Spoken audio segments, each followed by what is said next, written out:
Hey ghouls and gals, welcome back to my channel. My name is Taylor and today's video is going to be kind of an informal spreadsheet and check-in because I'm going to be going over all of the series, not even all of the series that I'm currently in the middle of, but some high priority series that I'm in the middle of that I would like to get the ball rolling and finish. I am very notorious for starting series and not finishing them, so I have a pretty long list of books that I would like to continue on with this series, either continue with the series or finish up the series. So I thought it would make a good video idea to just kind of talk about some of the very many series I'm in the middle of and get myself excited to read them, as well as take inventory of all of the series that I have left to complete. And I know this isn't all of the series that I'm in the middle of, but for all intents and purposes, these are like a priority series TBR, a priority of the series that I would like to finish soon. So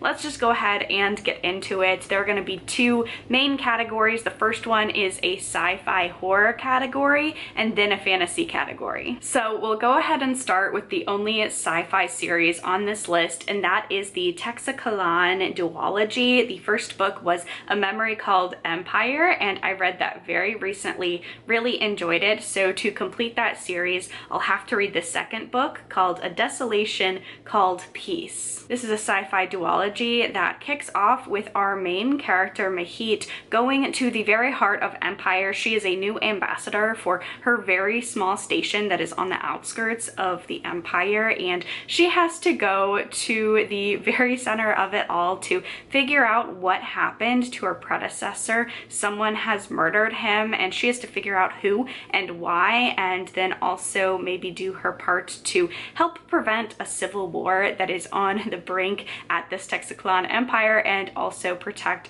her station's interests and prevent them from being absorbed into the Empire. Really enjoyed the first, really looking forward to the second. Now moving on to horror, because yes, there are some horror series that I'm looking forward to reading. So the first book that I'm going to talk about is the Indian Lake trilogy. This trilogy started with My Heart is a Chainsaw by Stephen Graham Jones, and then the second one was Don't Fear the Reaper, and then the third and final book is The Angel of Indian Lake, and all I need to do is read this book to complete the trilogy. I'm actually planning on reading this one for Summerween, so I do plan on finishing this trilogy soon, but I started the series last year and just really fell in love. We are following main character Jade, who is obsessed with slashers. She loves horror movies. That is all she talks about. That's her Roman Empire, is the golden age of slashers, in particular like 70s, 80s horror movies, VHS horror. When strange things start happening in her hometown,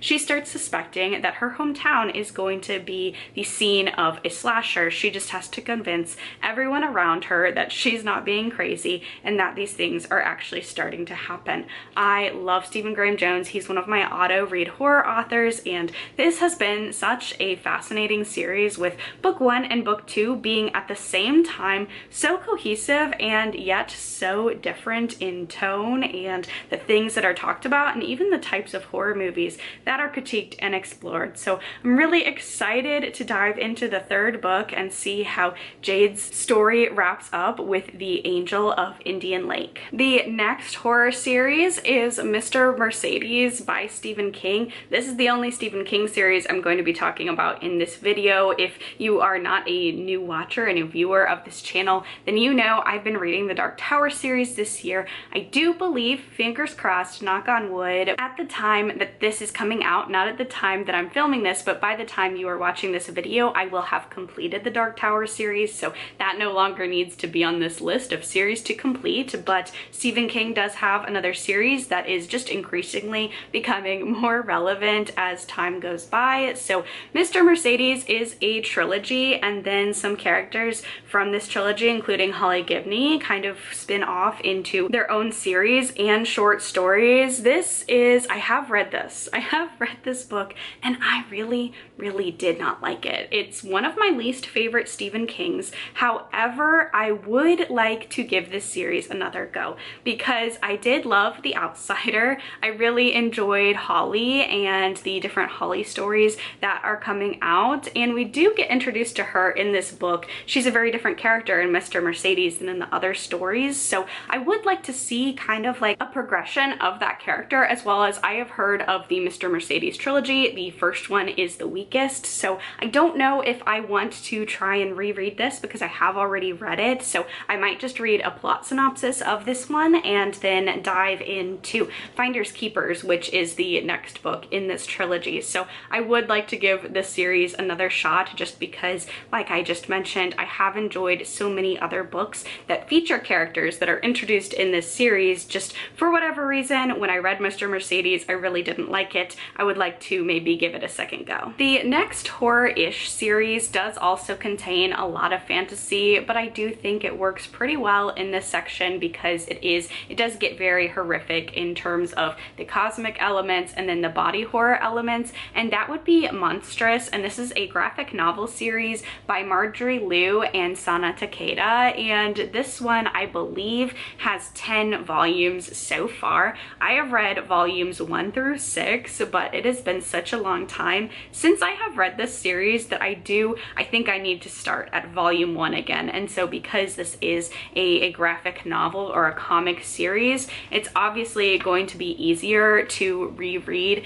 this series as it is for some of these other very big chunky fantasy books on this list. So this is a cosmic horror steampunk fantasy story about a young woman who is torn between two sides in a war. The war is between humans and their enemies, the Arcanics, and our main character, Micah Halfwolf, is straddling both of those sides in this war, and she has a monster that is contained inside her, a relationship that's very much like Venom-esque. So I really enjoyed this series when I read it. The artwork is absolutely stunning, and I really liked the high epic nature of this world. I never felt lost within it, even though sometimes I feel like with fantasy graphic novels, sometimes I just don't get the world building that I need. This is not one of those cases. I felt fully immersed and invested in this world and the conflict. It's just so intricately detailed that I just need to give this series another go before continuing on. So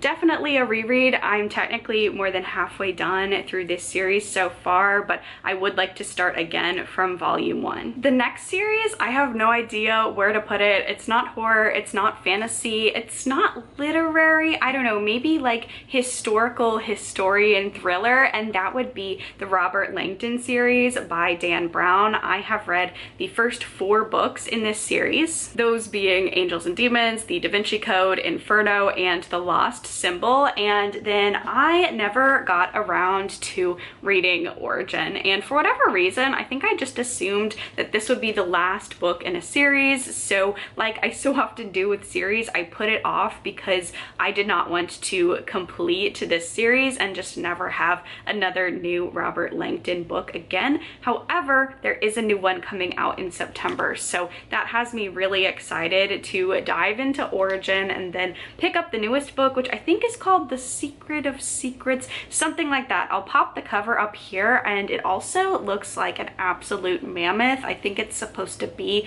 like 700 pages, and all of the other books have been around like 400 pages, so it is a colossal mammoth that I'm really looking forward to. But before I read that one this fall, I do have to read Origin, so I'm pretty excited to get back into this series. This is a series that I've reread, in particular Inferno, a lot, so I'm really excited to read 2 new, to me at least, Robert Langdon stories. And I just realized I never gave a blurb for this series. I would say the most popular in this series is The Da Vinci Code, and it is about a historian, a professor named Robert Langdon, who constantly gets involved in these very high octane scenarios. So think kind of like Indiana Jones if he was forced to be in like a Bourne supremacy sort of setting, like the Bourne movies, kind of a mix up of those. And every single book he has, like, he's a professor of symbology, so his unique expertise helps solve the case, the riddle of what is happening. And I love the way that this plays with history and just different kind of culty secret societies. This one takes place in the Vatican, so I just think while it's obviously plays with history and takes some liberties, this series is a whole lot of fun. I have read a lot of the books multiple times, and I'm looking forward to reading some new stories featuring symbology professor Robert Langdon. So now we are moving on to fantasy series that I'm in the middle of. Fantasy as a genre, of course, I feel like is the most likely to have longer series, and I'm definitely in the middle of a lot of them. So the first one I'm going to be talking about is the Dark and Hollow Star series by Ashley Shuttleworth. This is a new adult urban fantasy that takes place in Toronto. It has to deal with mythology of all types, and it takes that mythology, including Greek mythology, and intertwines that with the Seelie and Unseelie Fae. And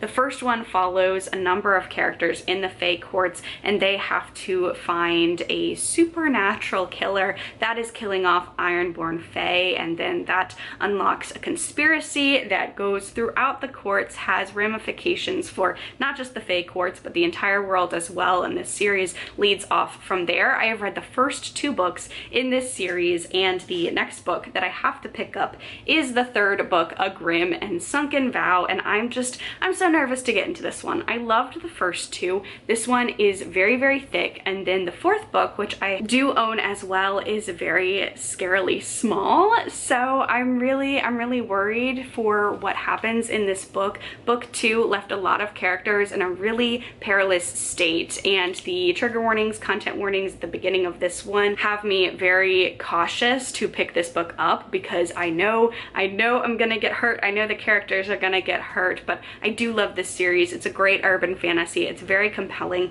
The audiobooks have a different narrator for every single perspective, and they do an incredible job bringing the story to life. So I need to finish this series. I'm constantly raving about it, and I just need to finish the second 2 books in the series. Next up, we have the Drowning Empire series, which started with book 1, The Bone Shard Daughter by Andrea Stewart. I have read this book multiple times. I've read the second book. I really need to dive into the 3rd book, The Bone Shard War, and I'm feeling like at this point I don't need to reread the first book. I would like to reread the second book before diving into the 3rd book. I have heard so much about this series, so many good things, and I have heard that this is a series that really sticks the landing, so I'm pretty excited. I loved the first 2 books. The second book was equally as compelling as the first, and I know that can be a thing in fantasy books where there's second book syndrome. That was not the case for this series. I just need to get around to finishing this series. It is about an empire that operates through bone shard magic. The emperor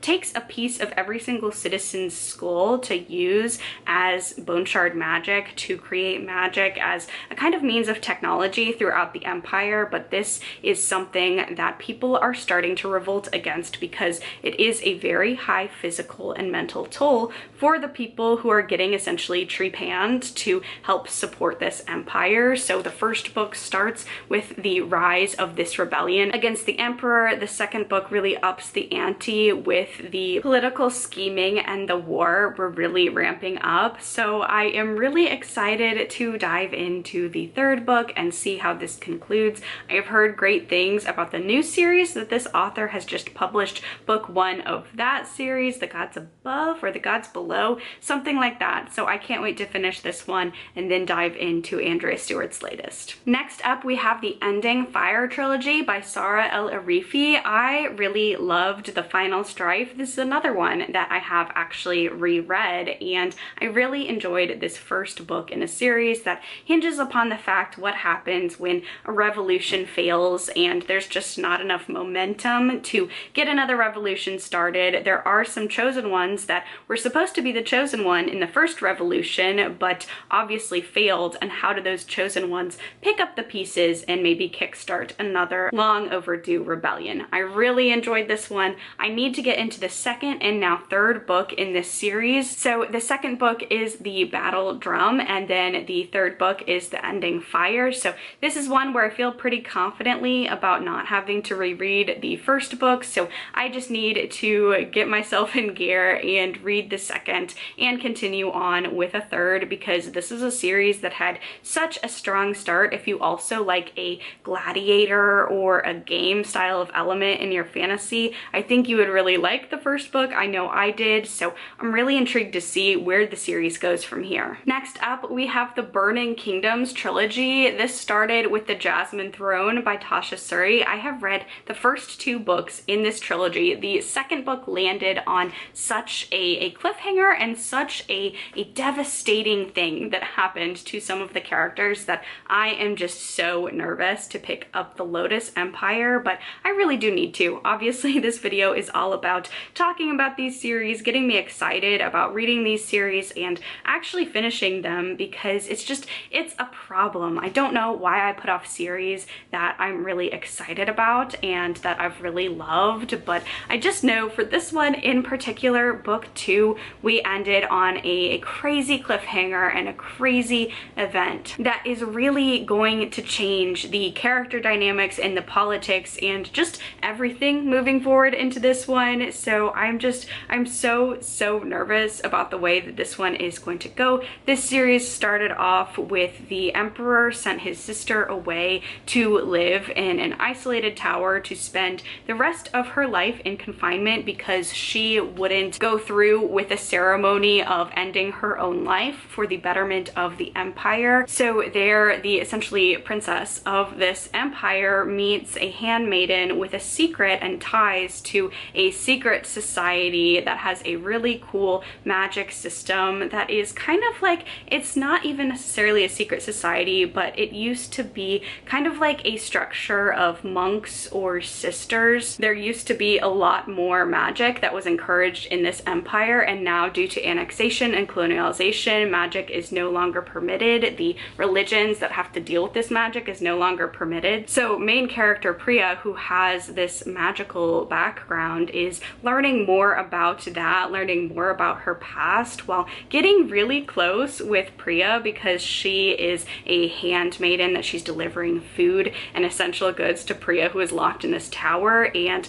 they grow really close to each other and figure out a way to both get Priya out of this tower and kickstart a revolution. So I need to read this book. I need to read this book and finish off this trilogy. I really love it. It's great character work, and I just have a feeling this one is going to be very devastating. This next book that I'm going to talk about is technically a standalone, but you would have no interest in reading it if you had not read the Inheritance series by Christopher Paolini, the quartet that started off with Aragon. So this is one of my favorite childhood series. I've reread this series over and over again. I actually have a video where I revisited it as an adult and had a lot of fun with it. So this was a 4-book series and I really enjoyed it. And it has been a series that's been completed for some time, but recently, and I'm nervous to now check the copyright on this because 2023, I've been putting this off since 2023, but Christopher Paolini came out with Murtagh, which is a continuation following a kind of like main side character from the Inheritance series. So I really wanted to read this book. I'm so excited to get this character's perspective. Where he was at the end of the quartet was a very interesting situation. So trying not to give too much away about the Inheritance quartet. I did actually reread the Aragon series and film that video in preparation to read this book, and I have still not done so. So I really need to rectify this. I believe this is a standalone, I think. I don't know, and I don't know if Christopher Paolini has any other plans to dive deeper into this world. It's such an immersive world with such an incredible cast of characters. I would love to see like a standalone book from a couple of different characters, but I am excited to see where Murtagh and Thorn left off and where they're going from here. So yeah, I think this book will be kind of an interesting reading experience because it will feel very nostalgic because the characters and the land that we're in are lands and characters that I am familiar with. So it'll kind of feel very comforting, very familiar, but it's a whole new story. So I'm definitely excited to finally getting around to reading this one. Speaking of series that are at the same time both nostalgic and not, because it's a continuation of one of my favorite childhood series, but actually one of my favorite childhood books, we have the Book of Dust series by Philip Pullman. This is a continuation series from the His Dark Materials trilogy, and that is one of my favorite trilogies of all time. The Golden Compass is probably my favorite book of all time. It's one of my most reread books, and I just love it. Every single time I read it, I find something new to love about it, and I get new meaning from it. So this is both a prequel and a sequel series. So we have La Belle Sauvage, which is the Book of Dust, book number 1, and then we also had The Secret Commonwealth, which is book number 2. This came out pre-pandemic, and the third book has been a long time coming. Philip Pullman is an older author, and he did get COVID during the pandemic, so it took him a while to get back on his feet, get healthy again. So the status of the series was up in the air for such a long time. It's been in the works for a while. This came out in 2019, and the newest book is finally coming out at the end of this year. So I think for this one, honestly, it's been a while since I've read either of these. I'm gonna be honest, I don't feel like I need to reread this book. This is a prequel to his Dark Materials, and while I did enjoy it, I remember most of it, and I don't think it's as relevant to the third book as The Secret Commonwealth is. So this one I haven't read since 2019. I read it when it first came out, and I really am cautiously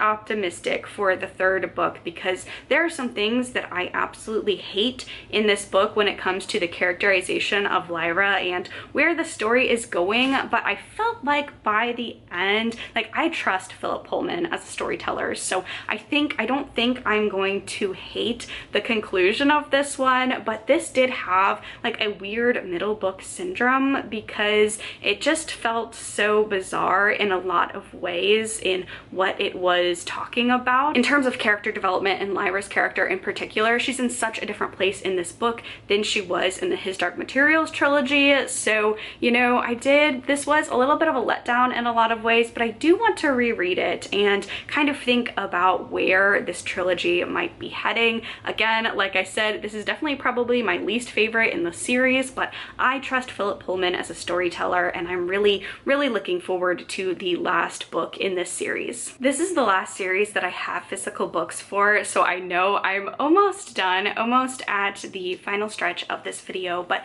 the next series I want to talk about is The Bone Season by Samantha Shannon. I have technically read the first 4 books in this series, so really all I need to read in this series to catch up with it is The Dark Mirror, which came out earlier this year. However, I would love to do a reread of this series because the first couple of books were re-released with author's preferred text. The Bone Season was published when Samantha Shannon was 19 years old. She read it when she was 18, so she's really improved a lot in her craft since then, and just cohesively she was given the opportunity to edit the books, and this is the one that has had the most editing. She has said you don't need to go back and reread them before reading the 5th book, but I do really want to. I do really want to revisit this world. I really love it. This is also kind of like a sci-fi sort of tale. It's also like urban fantasy in a world where the government, it's the near future, it's 2050, and the government is trying to hunt down clairvoyance. It is illegal to have any sort of clairvoyant ability in this world, and our main character, Paige Mahoney, is a clairvoyant, and she is captured at the beginning of this series and discovers a lot of dark and dangerous secrets about her government, and that's where the series really expands. And I really loved this series. I think I would love to just give it a reread before diving into The Dark Mirror. This is a 7-book series, and each book has gotten progressively darker and progressively has made me more and more worried for Paige's safety and well-being. So while I am looking forward to revisiting these characters, I am nervous to see what happens in this one. Now, moving on to a more backlist series, we have the Crown of Stars series by Kate Elliott. I have read the first book, which is King's Dragon, and I need to pick up the second book, which is Prince of Dogs. This is a 7-book series. They're all incredibly lengthy, and we are following sort of an alternate pre-medieval Europe, in particular France. So we have a conflict between 2 factions of the royalty that is threatening to start a civil war. At the same time, there are sinister factions attractions from other lands potentially, other worlds potentially coming to invade. So we follow two very unlikely of heroes from very humble beginnings as they are rising up and helping and finding different roles of importance within this kingdom, and I just really fell in love with this series. It's a series that does feel a little bit dated at times. This first book came out, I think, in 97, so there are some things that I don't necessarily love with how certain topics are handled, but overall this was such an immersive series, and I loved the world building and the attention to, in particular, like the religion and culture just made this world so fleshed out, and I love the vintage covers. I really love the vintage covers and like the title headers for this series. It just feels like a great epic classic fantasy series, and I'm so excited to continue onwards with it. The next series I would like to continue is the Bloodsworn Saga by John Gwynne. I've read the first book and I need to read the second book, which is The Hunger of the Gods. This is a trilogy and it's very like Norse Viking inspired. I will say this is a very short synopsis because I do forget a lot of the finer details about the first book. So I think I would want to reread The Shadow of the Gods and then read The Hunger of the Gods for the first time before diving into The Fury of the Gods. I really liked the world building and the character development. We follow three characters and they had very different paths, and they feel like, at least in the first book, very different sides of the war and the conflict to come, but I just found them so engaging, and just the Norse inspired world really engaging. So reread the first book, continue on with the second book. It is my first experience with John Gwynne and I am really enjoying it, so I'm excited to, after finishing this series, dive into other series of his as well. And then last but not least, we have the Talent series by J.M. Miro, and this is kind of my hidden gem because I don't hear a lot of people talking about this one, but I absolutely loved Ordinary Monsters when I read it, and I really need to pick up the second book in this series, which would be The Bringer of Dust. And this one feels very much like an X-Men sort of story, but taking place in, I believe, Victorian England. This is one where I feel like I could dive immediately into book 2, but I do want to reread book 1 just because when I was making this video, compiling this list, I remembered this book and I remembered how much I loved it, and I just really want to dive back into it again and also hype it up more because I did see a lot of people like hauling or talking about Ordinary Monsters when it came out a couple of years ago now. It came out in 2022. I haven't seen anything for the second book in this series, so I do want to give it some love because I really loved how creative and immersive this historical horror sort of fantasy tale went. We follow a number of children with very unique magical abilities and people who are trying to keep them safe, and then also people who are trying to do them harm. However, they have to figure out which is which and which wards to trust, which adults to trust, and which institutions to trust as well. So I really enjoyed the first one. Cannot wait to check out the second. I think this is a trilogy, but I don't know. There is no information about another book in this series, so hopefully by the time I reread the first and get to the second, there will be news of a third book on the horizon. But that is it for this video. If you enjoyed it, please be sure to give it a thumbs up and let me know down below if you have read any of the series on this list. Which ones do I need to prioritize? But thank you so much again for watching. Be sure to subscribe so you don't miss any content from me. Stay safe, stay spooky, and I will see y'all in my next video. Bye!